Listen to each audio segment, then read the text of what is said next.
born in Orange County, but I migrated to West Hollywood when I was about 7.5 years old. And my mom moved to West Hollywood right in the middle, like Fairfax and Melrose area. Growing up in that area was really, in the late 70s, early 80s, was very just rock and roll. I mean, every band from the Red Hot Chili Peppers to Darby Crash from the Germs, you'd see all of them walking the streets and hanging out on Genesee and Willoughby and Ogden. So as a young kid, I kind of grew up around that whole rock and roll scene that was going on like in the late 70s, early 80s, that would later become the whole thing that was going on kind of in the late 80s.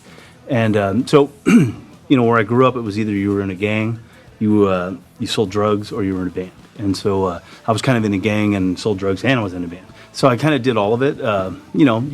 Everyone was pretty working class, pretty, borderline poor, kids. And, we went to Bancroft Junior High School and Fairfax High School. And, growing up in those scenes, you would see all your friends go and get record deals, whether it be, the Guns N' Roses guys, or my sister dated Hillel Slovak, so they went and got a deal in Chili Peppers. And so as a kid growing up, it wasn't like, it was never really a question. It wasn't like, oh, I hope I can, get a record deal and go and, meet my favorite fan. It was just like, yeah, man, when we get our record deal. And so it was just kind of a sad thing. We'd go to the Strip young, 10, 11, 12 years old. So we would be up there with our skateboards, like, hey, man, just hanging out, saying hey to all the rock guys there. So in that scene, you just met so many different musicians. I played in a ton of different bands, locally and stuff. And the first, thing that I ever did was I played with Vince Neil on his first studio record, Exposed, in 1993. In the Hollywood days, when I grew up in Hollywood, we were pretty poor. So we were just kids. I say we. There was about 20 of us. Young rock musicians that we all hung out with each other and played in bands together. And, we just were trying to get a leg up and meet, anybody to meet someone to help us maybe move along our aspirations and dreams were. So, I went to school with a lot of different guys, like Jerry from Warrant and I were really good friends, and we'd loan each other gear. And so I would, we'd help each other out. I would set up his gear. I was just like wanted to be a part of the scene. Like I wanted to know what made the whole thing tick. You know what I mean? I didn't know much about it. I would stand at the Troubadour back door and watch them load in the gear, and at 12 and 13, and I just didn't really have any grasp of how it worked. So I just figured I would, learn by watching. So I would work for anybody. I would go help any band load their gear, just like, hanging out with your friends, buddies, band in the garage. Just so happened my garage was Hollywood. And so I met the Poison guys. This guy, Russ Lentz, he was I think he was a light guy. He saw our band play, and I had an Ampeg amp.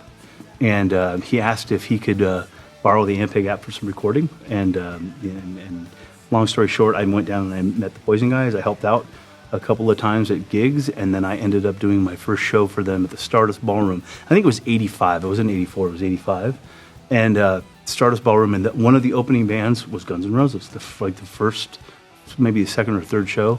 It was like a benefit show. And that's how I met those guys. And I toured around with them all the way up until about 97. And I think here, I was 18, 97. I was 15 and a half when I started. And, they didn't have a record deal yet. They were still just a club band, but they were playing, multiple nights at venues around LA.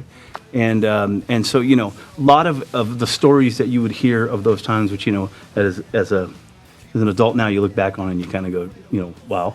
But it's all true. It was really the times, as they said, it was probably even more debaucherous being around the Poison guys, because there were so many girls that loved them. And being a part of that situation, you it was for the taking. So you dealt in it, and you dealt with it, and it shaped me in a lot of ways. But I was able to kind of get away from that later. But great time working for those guys. Yeah, great guys. They're all great guys. And the funny thing is people will say to me, so you've met Brett Meyer? I'm like, yeah, I've known him since I was 15, and he is the exact same guy that I would go to the store or go to Disneyland and hang out with as he is today. I saw him about a year ago, and he's the exact same. He's not changed at all. He's not snooty. He doesn't have an attitude. He's sweet as it gets, and cool guy, really good guy. You know what I mean? So yeah, those guys are all cool people.